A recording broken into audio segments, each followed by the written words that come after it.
Okay, can I have everyone's attention for a few minutes? I didn't get done lecturing on Monday to introduce lab 3, right? We're on lab 3 right now. Is there any issues through lab 2? Any problems? So I haven't, it seems like lab 2 went pretty well. As long as you submitted it by the due date, you can demo it whenever it's convenient. So I assigned lab 2 or lab 3 on Monday rather, and I started talking about it, but I didn't finish. So I'm just going to give a partial lecture just to finish that lecture. So last time I talked about how the objective of lab 3 is to implement 5, 6, 7, 8, 9, 10, 11, 12, 21 instructions, RISC-V instructions. So this basic instruction set. There's a mixture of R-type and I-type instructions. There is one U-type instruction. Most of these are pretty straightforward except for this one, the CSRW instruction. That's the I/O instruction. That's what we're going to use on the board. In lab 3, we're going to use that instruction to read the switch values and to output to the hex displays.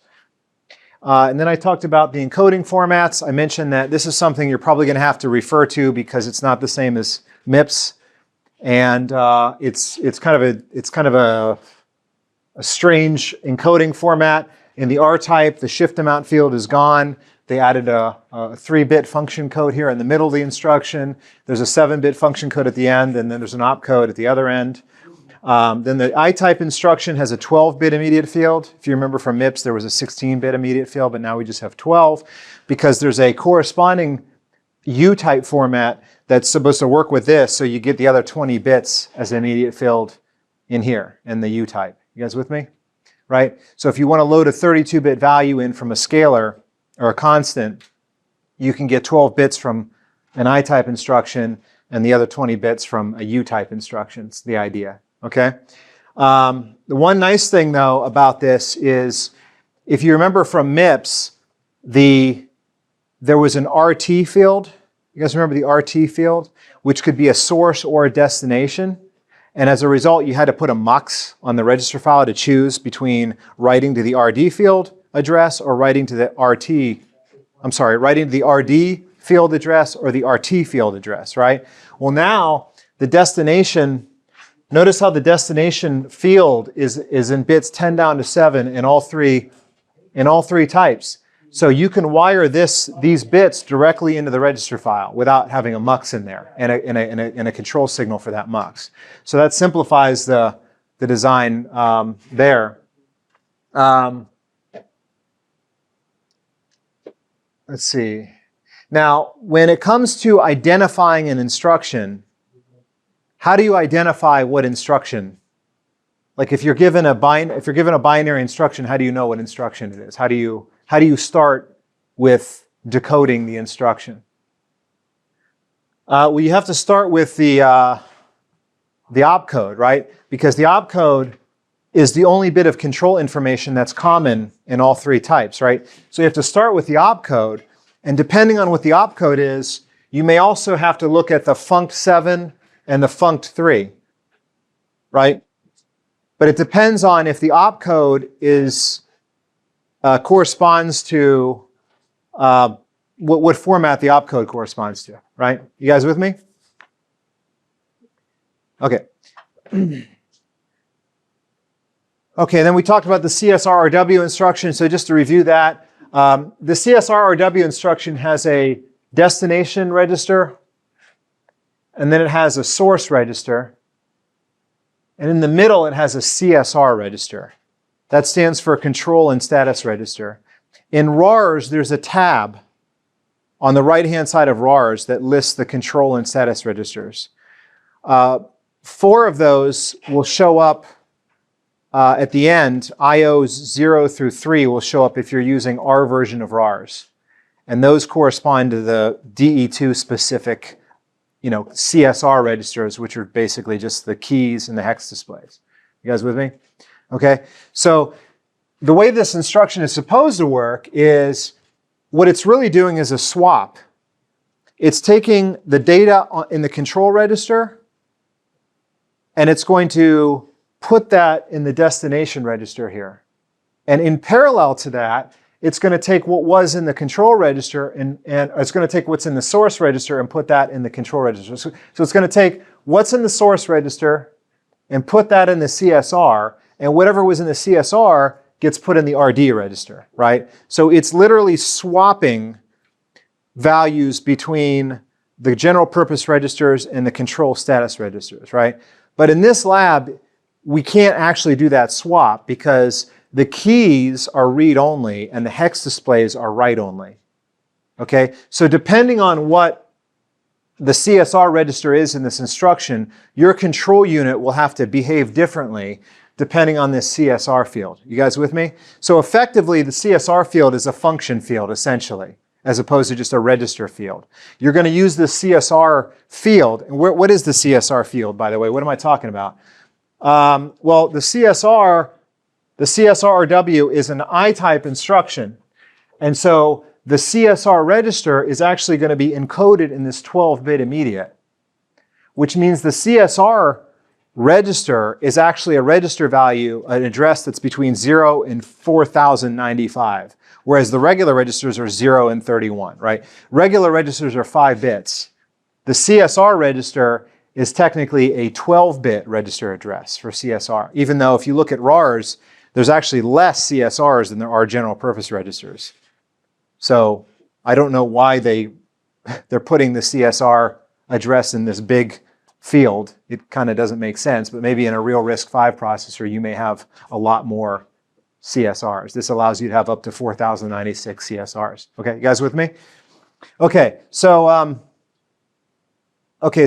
we gave you a starting point here because it's generally kind of tough to know where to get started in this lab because you're basically told that you have to build a fully functional RISC-V processor with 22 instructions.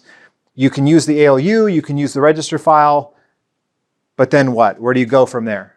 What's the next step? So this is where you can start. So this module is called CPU. So this is the top level module for your CPU. And this thing has an always in it that is acting as the fetch stage. So we've inlined, now you might say, wait a second, hold on. If you have a module called CPU, you should have another module in there called fetch stage and another module in there called the execute stage, right? Or another, like it should just be, you're kind of violating your hierarchy here by putting, low level details in this level of the hierarchy. Yes, yeah, it's not a great way to, it's probably not the ideal way to do it. But it's a starting point, and you can always outline this fetch stage if you wanted to. When I say outline, you can put this in a module and then instantiate that module, right? But right now, we've just kind of put everything in this CPU module. So inside here, the instruction RAM is in here, right? And again, you might say, wait a minute, the instruction RAM is not in the CPU. That should be outside the CPU, right? The CPU doesn't have RAM, right? It should be the CPU and then an attached instruction. Right. Yeah, again, the way you organize this is up to you. In this case, we have the instruction RAM actually declared inside the CPU module. And then there's this initial statement here that will actually load the program. So you're going to generate a program with RARs, and that's going to generate a program ROM. And that program ROM will be included in the configuration. When you configure the FPGA, your program will come in to the FPGA along with the hardware. So the software and hardware will kind of get bundled together, basically, is what's happening here. And then we have a program counter, which I call program counter fetch, and I'll explain why I use that name in a minute. That gets initialized as 0 when you program the FPGA. Then there's the instruction EX. This is where your instruction will be held. And then this always basically just implements the instruction RAM. So it takes care of incrementing the PC and going inside the instruction RAM and spitting out the instruction at whatever address is indicated by the PC, okay? Now remember the example I gave you guys for the non-blocking assignment statements. We're assigning the PC with a non-blocking assign, and we're assigning the instruction EX with a non-blocking assign. So even though I change the program counter, and then I immediately use the program counter, there's not actually, this program counter is going to be seeing the old version of the program counter, right? Which means that this is a 2-cycle sequence now inside this always. In other words, what's happening is that I'm going to change the program counter in 1 cycle. So it's going to take a cycle to change the program counter, and another cycle then to use that program counter and have it go in the instruction RAM and spit out the instruction at that program counter address, right? So there's a 2-cycle delay now between updating the PC and reading the instruction, right? Now they're happening at the same time. So what's happening here is that the program counter is being incremented, the instruction RAM is being read, but you're reading the instruction RAM with the old program counter, right? In other words, the instruction that's coming out, if you look at the program counter value and the instruction coming out is the contents of the program counter as it was in the previous cycle, right? Which means the program counter address is leading the instruction, right? So if I see program counter is 5, then the instruction EX at that same moment in time is going to be the contents at address 4. You guys see how that works? Because it takes a whole cycle to read the instruction RAM. So even though I'm incrementing the program counter in parallel to reading the instruction RAM, whatever address is on there is going to correspond to the next address after whatever instruction is coming out. Does that make sense? So because, again, even though looks like there's a data dependency here where I'm setting PC fetch, I'm using PC fetch, this PC fetch is the old one, right? Does that make sense? So it acts kind of like a shift register, and this is actually creating a, well, anyway, so just keep that in mind. Okay, so then I mentioned this to you guys with regard to Lab 2. It's the same story here. Your CPU will sit inside of this thing called top.sv. Top.sv is a file that already exists in the skeleton. The expectation is that the CPU's top-level interface will be clock, reset N, and IO0 in, right? And then the CPU will have an IO2 out. IO0 and IO2 refer to the CSR addresses, 0 and 2, with regards to the software, the instruction, when you use CSRRW, right? CSRRW. The IO2 out will then go into your 8 7-segment decoders that you developed in Lab 2, and the outputs of those will come straight out, right? So in other words, the CPU, top-level CPU, will have 3 inputs: single-bit clock, single-bit reset, and a 32-bit IO0 in, and it'll have a single output called IO2 out, right? Then inside your top.sv, that's going to be a wrapper that's going to reconcile the FPGA pins with this pin out. So the clock _50 on the FPGA pin will then be connected to the lowercase clock of the CPU. Key 0, which is the rightmost button on your board, is going to be connected to reset N. So we're changing the name of clock 50 becomes clock, key 0 becomes reset, switch goes into IO0 in, right? Now you might say, wait a second, IO0 in is 32 bits, there's only 18 switches. How's that work? Well, you may have to 0 pad those guys, right? I think there is a width difference here. Right? But anyway, the switches go into IO0, and then IO2 out will come out as 32 bits and will be divided into 4-bit segments that will go into each of 8, 7-segment decoders.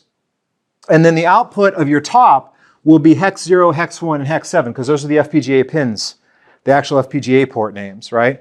So then if you put the top on the FPGA, it'll be connected to the things on the FPGA board, right? The switches and the crystal oscillator and the button and the switches and the hex displays. But if you want to simulate it, then you put the top.sv inside simtop.sv, which has no inputs and outputs because it's a self-contained test bench, right? And then you would just simulate top.sv, simtop, and simtop will create the reset signal and the clock signal, right? Using, just initial and always, right? So that's the generally how you'd set that up. Okay, so then now remember that if you guys remember from 2.12, hopefully you talked about the 5 stages of execution. There's a fetch, decode, execute, and write, memory, and write back. Right? Did you guys cover that? Right. So those refer to data path operations. So inside, from the software perspective, every instruction is atomic, right? The CPU executes one instruction at a time, and that's the smallest amount of workload the CPU can execute is one instruction, right? But inside the CPU, in the microarchitecture, you actually divide the execution of instructions down into smaller steps, data paths. And each one of those steps occur in one cycle, right? So Hennessy and Patterson textbook has defined those steps as fetch, decode, execute, memory, and write back. There's 5 steps. Not every instruction needs to go through all 5 steps, though. So for example, an R-type instruction that does computation doesn't have to go through the memory step because it's not a load or store instruction. Whereas a load instruction has to go through all 5 steps, but a store instruction only has to go through fetch, decode, and memory, right? And a branch instruction only has to go through fetch, decode, and execute, right? So if you create a multi-cycle CPU can use a state machine to basically just go through whatever steps are necessary for each individual instruction. Whereas a pipeline CPU has to go through all 5 steps for every instruction, even though that instruction may not do anything in one of the steps, right? Because you have to have the depth of the pipeline has to be the same for every instruction, right? You guys remember? So hopefully you guys remember that. Now in this, so, and then a single cycle CPU, of course, would do all the steps in one cycle, right? So for example, in cycle, like if I have an instruction that's gray, the instructions are in this order. So the gray instruction would be, could be executed entirely, say in cycle 0 if it were a single cycle CPU. The turquoise instruction would be in cycle 1, and the purple instruction would be in cycle 2, right? So in this class, we want to create a pipeline CPU, right? But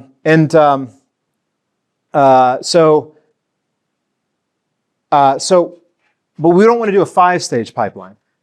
5-stage pipelines are complicated and probably overkill for what we need in this class.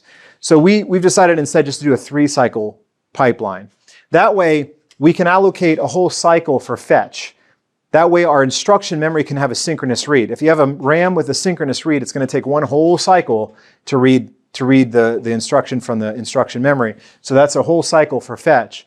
But then we can combine the decode, execute, and memory into one clock cycle, because we can design a fast register file and control unit for decode, a fast ALU for execute, and if we do any memory, we'll do that in one cycle, and then we'll have a separate cycle there for write back. You guys with me? So there's just 3 cycles. We usually just refer to this as fetch, fetch, execute, and write back, right? Now, we don't actually have any load or store instructions in your instruction set, so we actually don't even have a memory stage. So basically, it's just fetch in one cycle, decode and execute in a cycle. So in the second cycle, you do the decode, which reads the registers, and it will take the instruction word and decompose it into control signals that will control muxes and register enables inside your CPU. And then a third cycle, you'll write back the result, right? So what that means is that if you have an instruction that's executing, then the previous instruction will be an execute. Will be in write back, right? Will be one cycle ahead.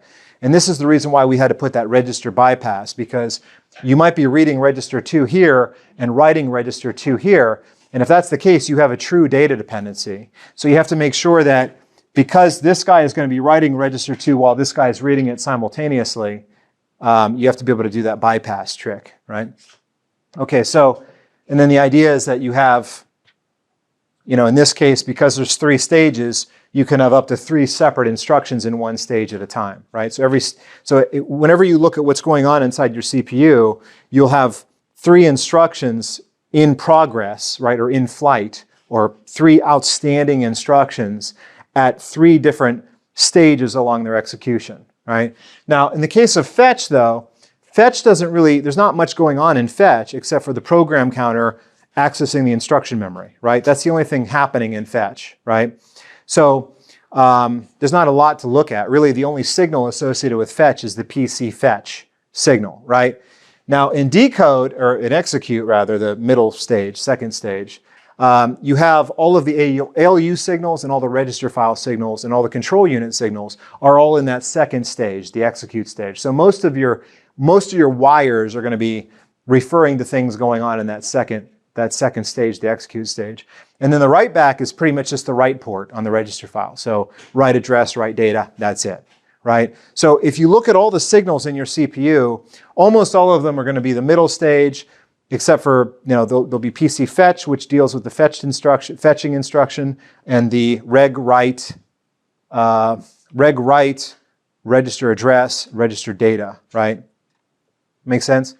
Okay, so I recommend that you add suffixes to the end of the signals to denote what stage that those signals, which stage those signals are dealing with. So PC fetch, you see it's PC underscore fetch, refers to, that is the address of the instruction that's in the fetch stage or being fetched right now, right? So you just add an underscore fetch there, right?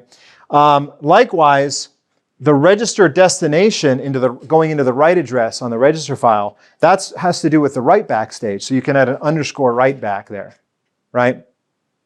And then the instruction that's in the execute stage, we'll call that instruction underscore EX and use the underscore EX to denote that, right? So the three stages are fetch, EX, and write back, right? Fetch, EX, and WB, right? So, and so you should keep those suffixes going so it makes it easier to debug and to understand what the state of the CPU is at any one moment, right? Okay, so the fetch stage, we've already given it to you. So this block diagram is a graphical depiction of what's going on in the fetch stage. We gave you the Verilog code for that in the previous, we didn't give you a file in the skeleton, but you can copy and paste the code from the slide.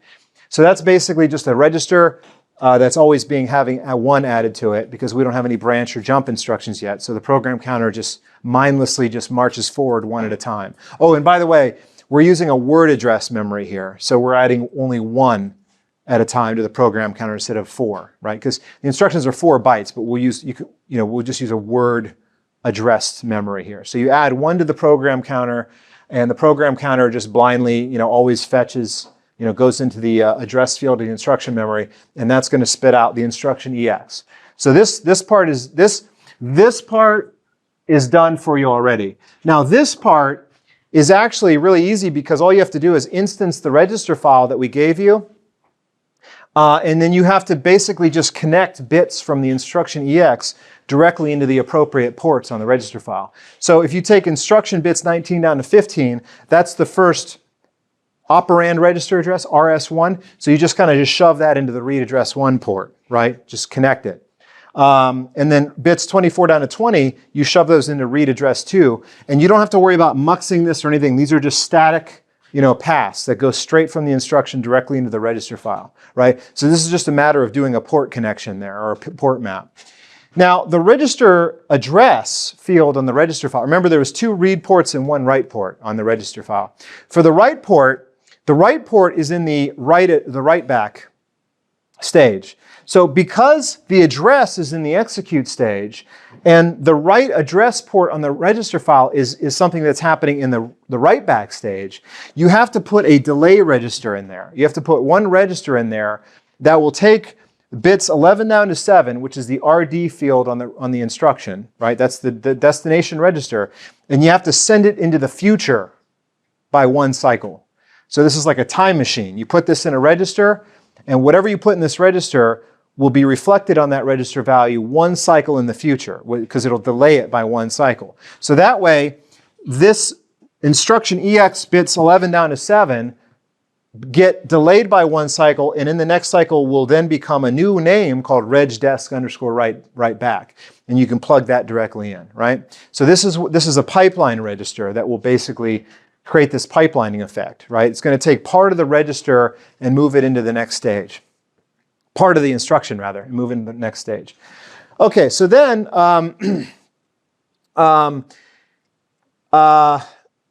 so let me back up here a second. So the other thing you want to do in the EX stage is you want to add a control unit, okay?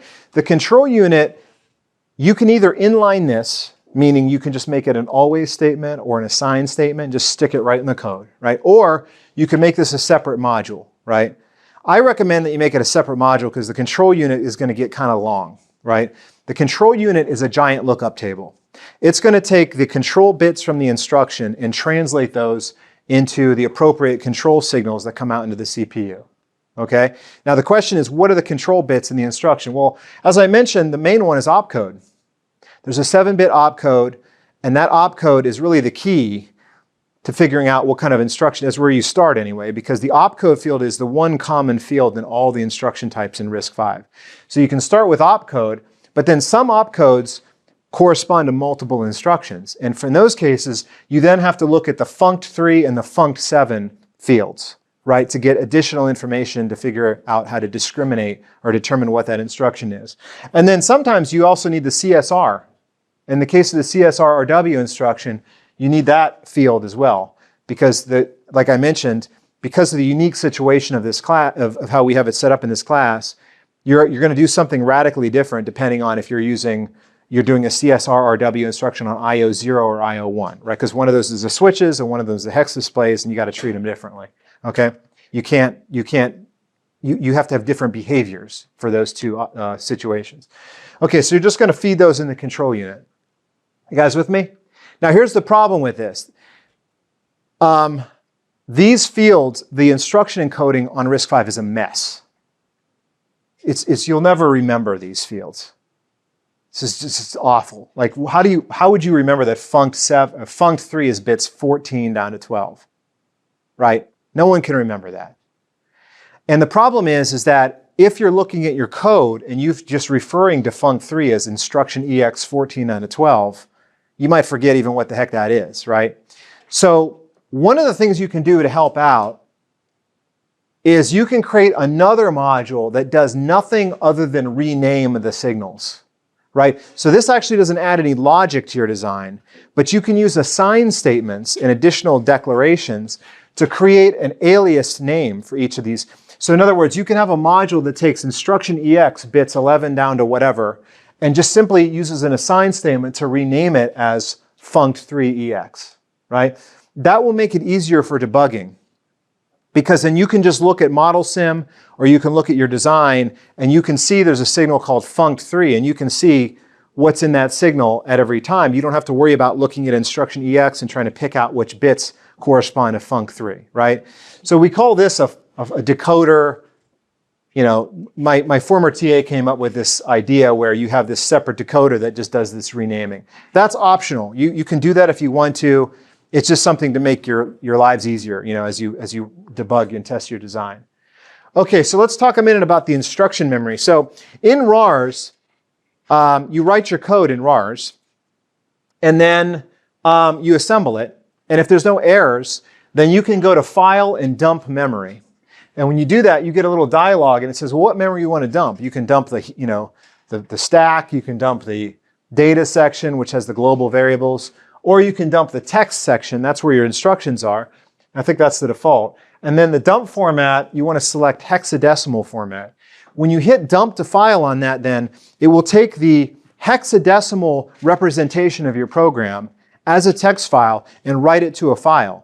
Because that file is an ASCII file with hex numbers separated by new lines, you can directly read that in with the Verilog initial function, right?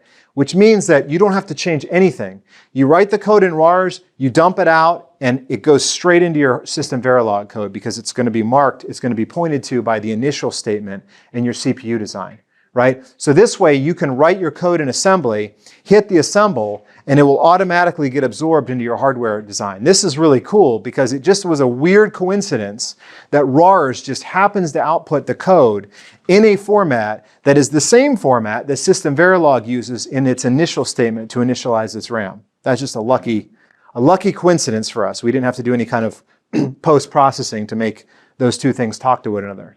So in other words, RARS will it'll output code directly into the Verilog.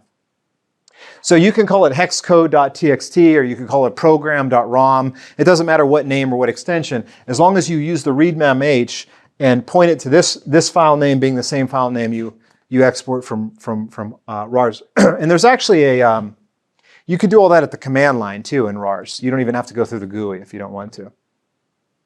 Okay, yeah, and that's the instruction, that's the fetch again.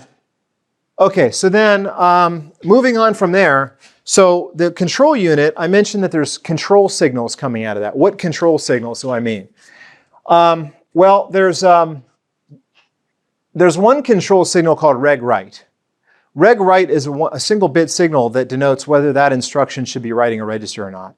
Most of your instructions write registers, right? Do any not? Which instruction doesn't write a register? I think all these do. All these do. CSRW doesn't if you're reading from the switches. Oh, no, I'm sorry, if you're writing to the hex displays, rather, right? So if you're doing an output operation on this, that doesn't. Yeah, all of them. All of them but CSRW, right? So I think there's only one case in this lab. Now, once we get to branches and jumps, it's a different story, because the branches and jumps don't write a register, don't write a general purpose register, right? They just write the program counter.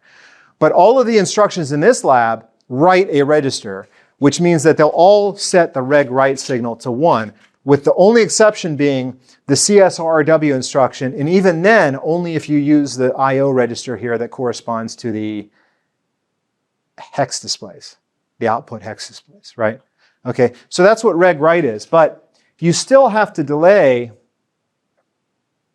that reg write signal.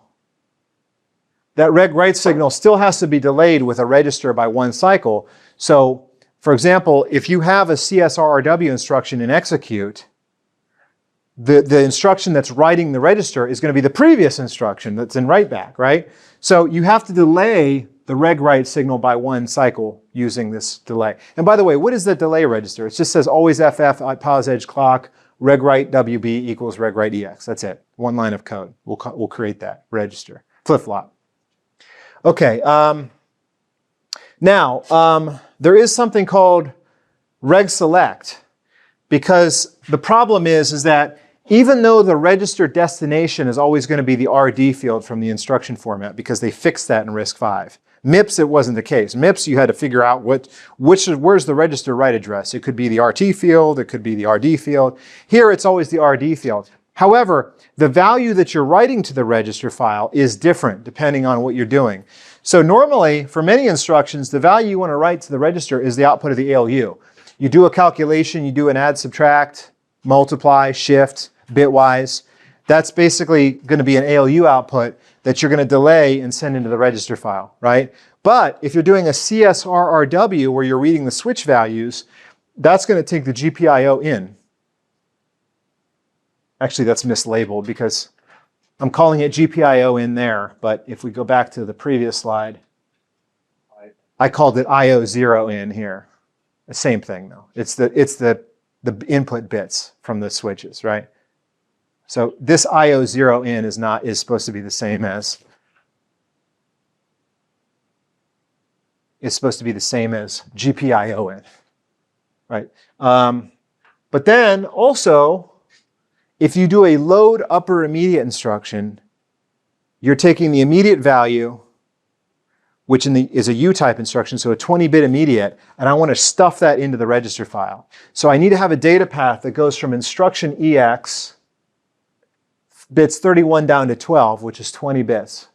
I got to have the ability to take that, along with some 12 zeros that I pack on the right-hand side of that thing to make 32 bits. And I got to have a path to go there as well. So that's going to require me to have a mux that allows me to select between the GPIO in or IO in, right? That's the switches, and the immediate field of a U-type instruction, or the output of the register file, all into a mux, right? That mux will then be controlled by a register select signal. You guys with me? Make sense? So notice that I delayed all 3 of those values by 1 cycle to get them into the write back stage, right? So that mux is in the write back stage. And so its select also needs to be pushed into the write back stage with the register, right? Make sense?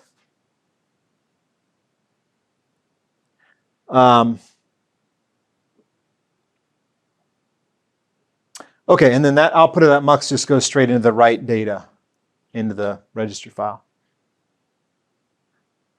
Any questions about that? Okay, and then finally we have one more mux, So the ALU is calculating a function of two inputs. One of those inputs will always be the first output of the register file, right? Read data, what I call read data 1, whatever it's called, the first read port of the register file, right? That will always go into the ALU. The second input on the ALU, however, is either going to be the second operand from the register file, which comes out here, read data 2, or it could also be the sign extended 12-bit immediate field. So if you're doing an I-type instruction, you got to get instruction bits 31 down to 20, or you might rename them immediate 12, right? If you have the little decoder trick that I showed. But either way, that's going to have to go into a sign extension, basically extending the sign, and then put into the mux there, right? That mux allows you to choose. That gives you a flexible second operand in the ALU. You can put in the second register or you can put in the immediate field. And that's going to depend on this thing called ALU source. Okay, so basically to summarize, the control unit is going to look at the instruction that comes out of the fetch stage. And from its opcode, and possibly the function 7 and the function 3 and the immediate field, from those information, you can construct an if-then-else statement, right? Or a big assign statement, and use those to configure what data you want to send into the ALU and what data you want to send into the register file, right? And that will determine. So again, the control unit is going to be it's a lookup table physically, but you can design it as an if-then-else inside an always-com block, right? Any questions about that? And I think that's the entire, that's the whole, so this slide, I just put everything together into one giant block diagram. Hopefully I didn't forget anything here. I think I've got everything in there. This is the whole CPU, at least those 22 instructions. So this is an entire RISC CPU, but just the 22 instructions, but those 22 instructions are pretty much all your arithmetic instructions and some basic I/O instructions to get data in and out. The only thing you're lacking here is branches and jumps, so you have to deal with that until the next lab, right? In terms of your software. Your software will have to deal with that. Your software will have to work without that, without those instructions. Okay? Okay, so let's run through a couple examples here. I'll make this fast. I'll finish this up in the next lecture. I just want to give you enough to get started here. So, okay, let's assume then, so this is, what I'm showing here are two different slides, right, that I showed before. Between the two of these, you get the whole CPU, right? I've just got them split to make it easier to read, right? So this represents your CPU design. Okay, so now, your job is to write a table, a control unit table. So this table is a table. The inputs are blue and the outputs are yellow, right? So what inputs do I want to look at? Function 7, immediate 12, function 3, and opcode, right? Those are just parts of the instruction that come in, right? So if I'm doing an add instruction, then I have to, well, you have to look this up because I don't memorize all the encodings, right? But it just so happens that an add instruction has an opcode of 33 in hex, right? Now, keep in mind too, this is a 7-bit. You might say 2 hex digits, that's 8 bits. Well, no, it's 7 bits because the first digit is, maximum value of the first digit is going to be 7 there, right? Because it's not full 2 hex digits, but we're showing them in hex. So 33 is the opcode, but as it turns out, because that's an R instruction, that opcode is used for multiple instructions, not just add. That opcode is not unique to add. So as a result of that, you have to also check the func3 and the func7. And for the add instruction, the func3 is 0 and the func7 is 0, right? Now, because it's an add, we don't care about the immediate field because it's an R-type instruction and there is no immediate field. So I just mark that as a don't care, right? You might say, how the heck do you make a don't care in an if statement? Well, if you're making an if statement and you have a don't care, you just don't include that as part of the condition of the if, right? You just ignore it, right? You don't check it in the if, and then it's a don't care, right? You just check these for equality, right? Okay, so if that's an add, then what do I do if it's an add instruction in terms of the control signals? Well, I got to set my ALU op. Remember, I forgot to mention that earlier. The ALU is an ALU op, right? We gave you the ALU code, but you're going to have to know how to use it. Well, the way you use it is you just figure out what you want it to do and use the ALU op. So if it's an add, I got to look up the add in here, and add is ALU op 0011. So I'm going to have to stick 0011 in here, right? That's the output from the control unit. ALU source, well, ALU source is going to determine what am I putting in the ALU, the register or the immediate? Well, this is not the immediate version of the add. This is not add I, it's just add. So I'm going to have to put in the register, which means that the ALU source should be 0, which is the input on that mux that corresponds to the register, the second register coming out of the register file. So that should be 0. Reg select, what does that do? That selects what I write back to the register file. I've got 3 choices: GPIO, immediate, or output from ALU. What should I use? Well, it's an ALU instruction, right? So it should be ALU. So that should be 2. 2. It's a 3-input mux, so 0, 1, and 2 are my options. So that should be a 2. So reg cell should be a 2. Reg write, that's single bit. How do I determine that? Well, if it's a register, if it's an instruction that writes a register, it should be 1. And add does write a register. That's the whole point of it. You add and put the result in the register file. So that should be 1.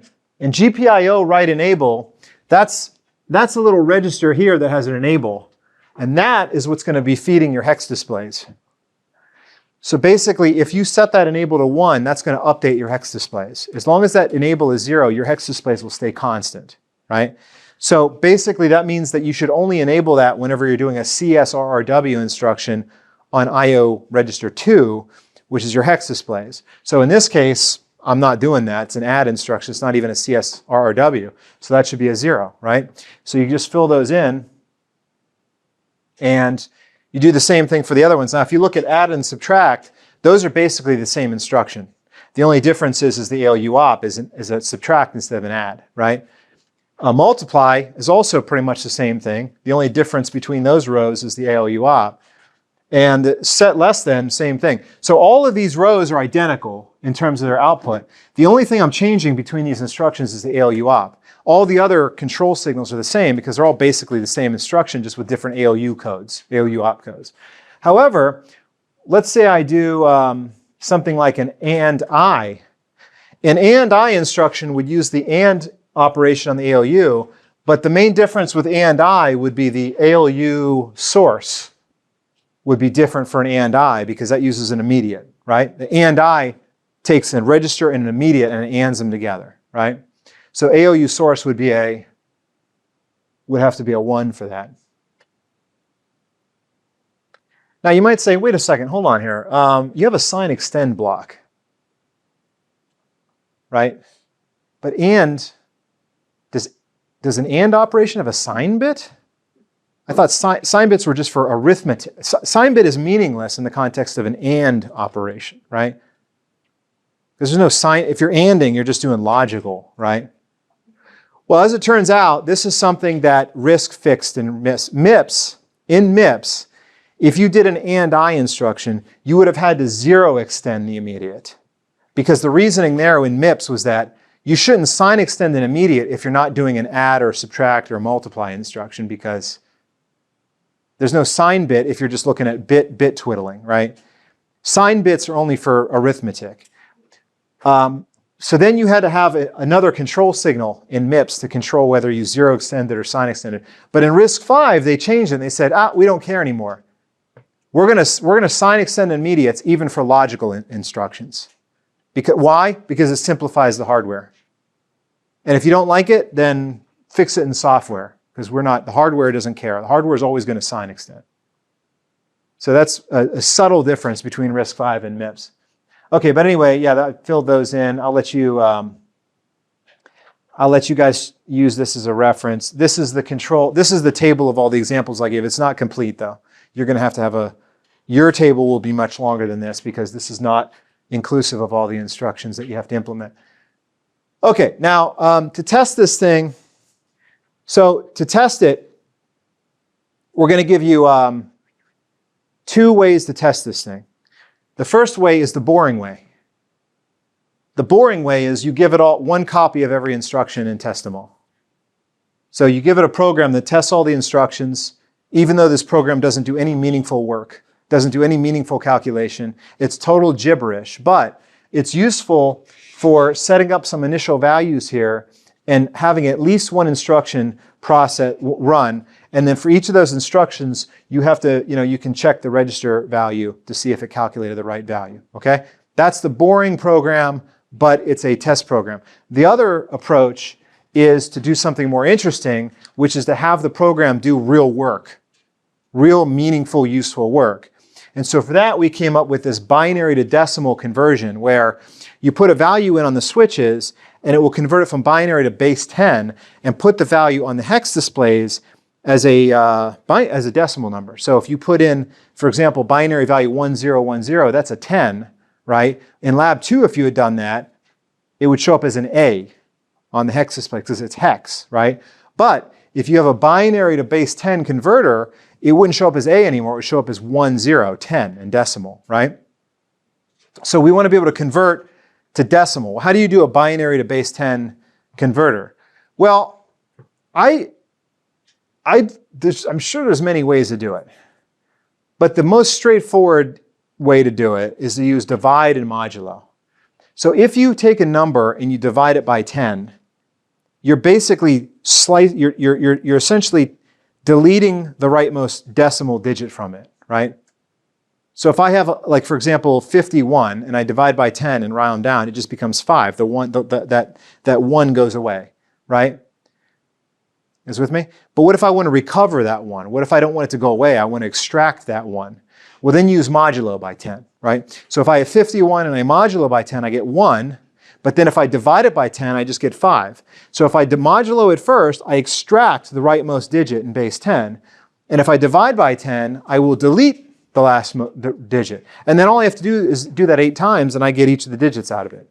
And then I just take each of those digits and I concatenate them into one 32-bit number, putting each number at 4 bits. So I create a binary coded decimal where I allocate 4 bits out of a 32-bit number, each of the groups of 4 bits, and put a decimal number in there. And I just do a CSRRW instruction, and it'll spit that out to the hex displays. So that way, I can set up my switches and it'll put out the base 10 value, right? Now you might say, wait, hold on. Yeah, but you said there was no branch instruction, right? So it's only going to do it once. Your program's going to run to completion and then you're done, game over.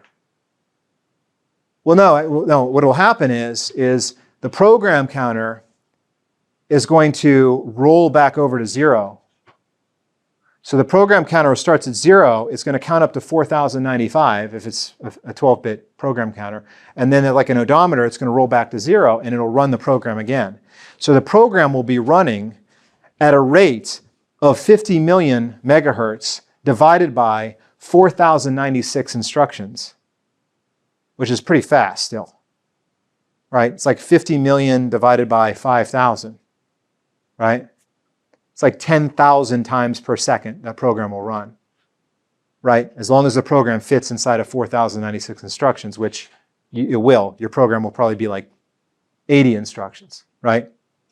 So it'll update the hex displays 10,000 times per second, and it'll give the illusion of anytime you change the switch, boom, it'll update the hex displays instantly. Within 10,000th of a second, it'll update the switches. Okay? So you don't need a branch instruction.